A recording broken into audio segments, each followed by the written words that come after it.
I wanted to share about the miracles that have happened in my life. And like, I had a fire at my apartment, and we were in the hotel. We were in, but getting put up by, what is it? Uh, Getting put up by the red, the people by a charitable organization. Me and my children, my friend were living in a hotel after a fire at my apartment. And the next day after the fire, after we were in this, or not apartment, I mean in a hotel, yeah, in this hotel room, I went to the store to pick up food with the money they gave me. American Red Flag, that's what it was. American Red Cross, sorry, American Red Cross. Um, they gave us money, and they gave us and they paid for our hotel. And the next day, I went to the grocery store, and I also went to Taco Bell at one point and got food for us. And I didn't bring enough money, and it was weird because like there was a newspaper article about the fire in the city that I lived in, but I wasn't in it. It just had my name, and I was in a big enough city that people didn't know who I was by my name. And so, and I was at the grocery store, and I didn't bring my card or something like that. And the person behind me was like, "I'll pay for it." And she was like a nurse. She was in scrubs and stuff. And I was like, "Are you sure?" And she's like, "Yeah, sure. Yeah, no problem at all." And I was like, "Well, thank you." And it wasn't a lot, but it was, it was like donuts and stuff for breakfast. And I remember bringing it home. And then later on that night, I went to Taco Bell to get us food, and same thing happened. Well, except I didn't have enough money. I didn't bring enough money with me, and the guy behind me ended up paying for the rest of it. Just offered to. And it was weird. 2 times in one day that happened, and I was like, "What?" And they didn't know that I was in a fire. They didn't know, like I was in a crisis state. I wasn't appearing like it either. I mean, I looked like anybody else in there. And but an angel came through them and helped me. Another time, my van broke down with me and my kids in Oregon, and the block blew, and I was screwed. I didn't have any. I had $200, and I was using it for gas driving across states, and I didn't know anybody. And the guy that the tow truck driver that I called to the nearest city that was available, that was close to me, where I called a tow truck to come get us. He also was he was part of his congregation. He had like 4 adopted kids and like 3 regular kids, or maybe, I think that was something like that. He had a big family. He was part of a big church group too, and he helped me get food from his church group. And he gave me a van that looked exactly like my van, except it was a year older than my van, but it was green. It was the same model. It was everything. And he said an older woman had given it to him, a few years back, because it was her husband's, and he had died, and it was just sitting there taking up space. So she gave it to this guy that owned this tow truck business and mechanic shop. And it was weird because I remember he towed us in, and he gave us food, and I got a hotel room with my kids, and I had to go back to the van to get our stuff, to get clothes and stuff like that. And he said he'd come pick me up, and he did, in this little town. It was called LeGrand, Oregon.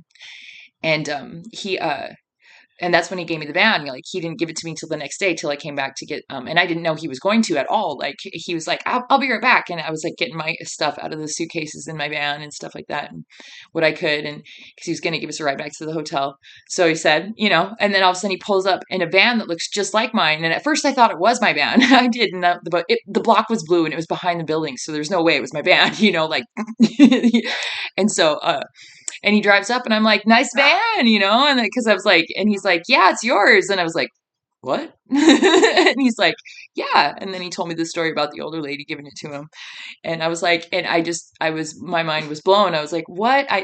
Same model, same everything, except the year was just, it was just a year older. But even that was a miracle in itself. And that's how we got home, back to Montana, back to Butte. That's where the fire was. Right after that was the fire.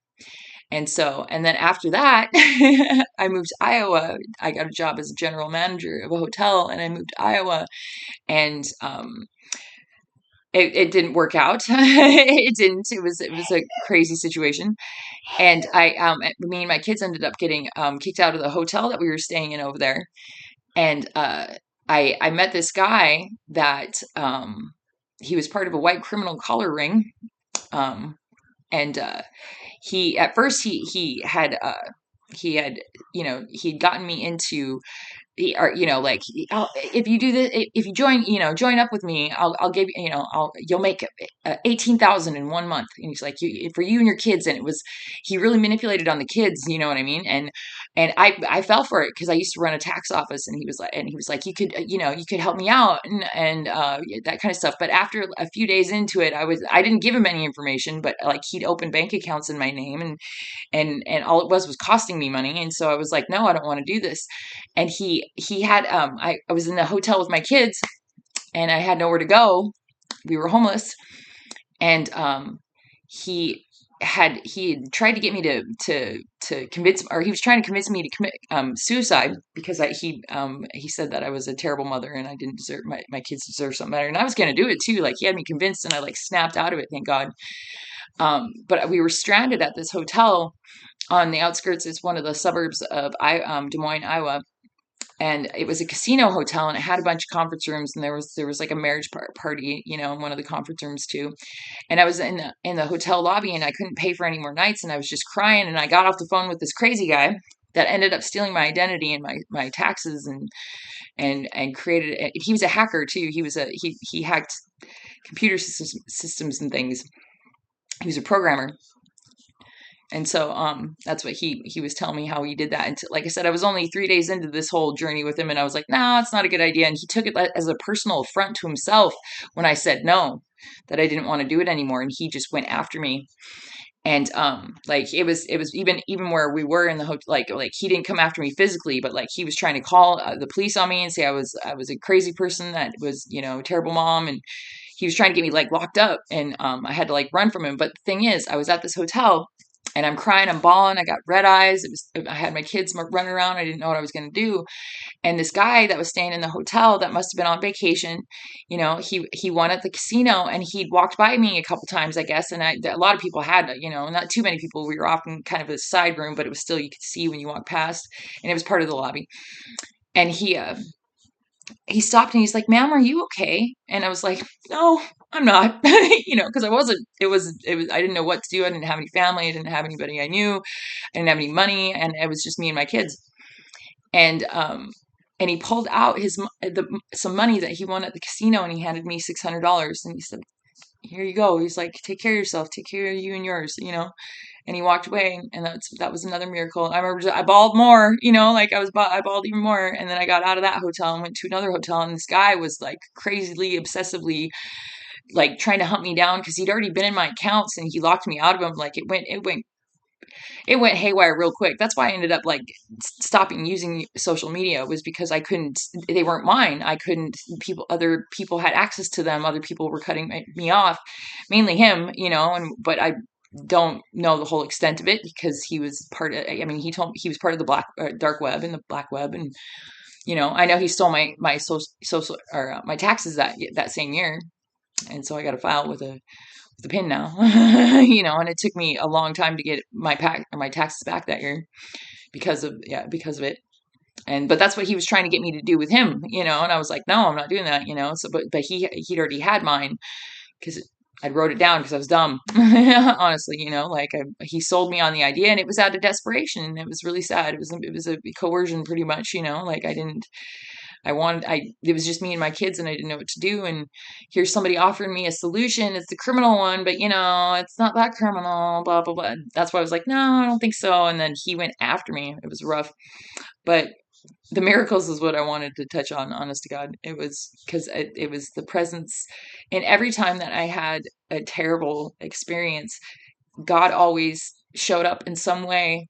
And it wasn't in any way, it really was God every time. Like I said, even the people that after the fire, they didn't know me. They didn't know what I'd been through, and they didn't ask. They just paid for my stuff, just because they felt like it for some reason.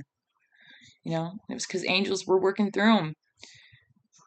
The divine was working through them every time.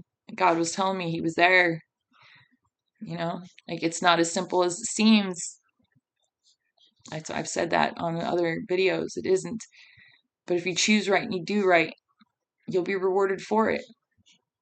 in ways that you don't expect, though. It can't be in a 3D way, because that's attaching yourself to something that isn't God, and that isn't meant to be attached to in the long term, for the long term. It's not, because it's not, we don't, we're ended up giving, we give our power away that way, our own power, when we attach ourselves to something, and it lessens our power. And so that's why we have to call it back, and we can't attach ourselves to anything outside of us, or we won't have our full power, and we won't be able to connect completely to the divine, and to him, and to the things that we are innately within us. And that's what my whole journey has just pointed to. That has pointed his that's why it ends up always being gratitude, grateful. I'm grateful in the end, because it saves me from a hell that I didn't even realize. And that's what I mean, those miracles. That's what it was. All the tower moments that I've had, God showed up right away in some form or another, always. And they were miracles. They literally were miracles. Even if it was just buying my groceries, you know what I mean? It was a miracle, you know?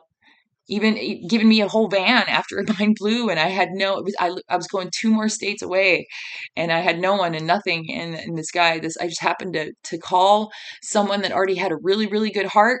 And so he ended up giving me a van, Yeah, and same with that guy that walked by, like, I don't know. He actually looked like he was a working man, like a blue collar man. He did. He's like, he had a hat on, or like he had a flannel on, he had a ball cap on, but he just won. He was on, having a good time. I don't know, on vacation. And yeah, judgment is not a thing. God doesn't judge. He knows all. He sees all. He is all. And so, yeah, I just wanted to share my miracles, because that's why I'm grateful. Like, because I know it will be okay, because it can be okay, for one. But in every other time that I'm still here, that means I'm still victorious. If I'm still here, that means I'm still victorious. That means it's going to be okay. It can be okay. Like, whatever makes me think that it isn't, or whatever did make me think that it wouldn't be, was a lie. That was the falsity. That was the illusion. And it was created by my own doing, and not even realizing it, in most cases. In some cases, anyway. A lot of cases. Well, see, even with energetic manipulation and magic, they're influencing your energy, and your energy manifests out in whatever way that energy mixes with yours. If it comes through, and if you're open to that energy and don't realize it, which most of us are, we're open to, like, we mesh with our others' energy so easily, and we don't realize to call it back. We don't realize that it's what we're doing. But when we get upset, that's us giving our power away in that moment. That we have given our power away in some way. And when we get upset, or we get sad, or we get angry, or we get mad, there's some sort of wounding within us that makes us because we have given our power away in that situation for some reason or another, and it has to be healed and integrated to come back to have it back. So it's part of energy, knowledge stuff. Yeah. So believe in miracles. I still do. And like, but that's what I mean. What God's trying to tell me, and the divine's trying to tell me, and my spirit guides, then they wanted me to share it too. Cause like, everybody's had these moments. It's just like, even like when my guardian angel, like I almost ran off the road and died once. I was going around a curb. I was trying to pick up my phone, and something told me, look up, and I heard it clear as day, and I looked up, and fucking gave myself a heart attack, because I like swerved, and you know what I mean? And yeah, I mean, like, those are miracles. Those are miracles. That's the divine. That's God. And we've all had them. That's the thing about it. That's why I want to share my miracle experiences, because everyone has had a miracle, whether they know it or not. Sometimes you just got to look back and see how it is in that way. Maybe you'll find out that everything that you've been through has been a miracle. Maybe you should look at it that way.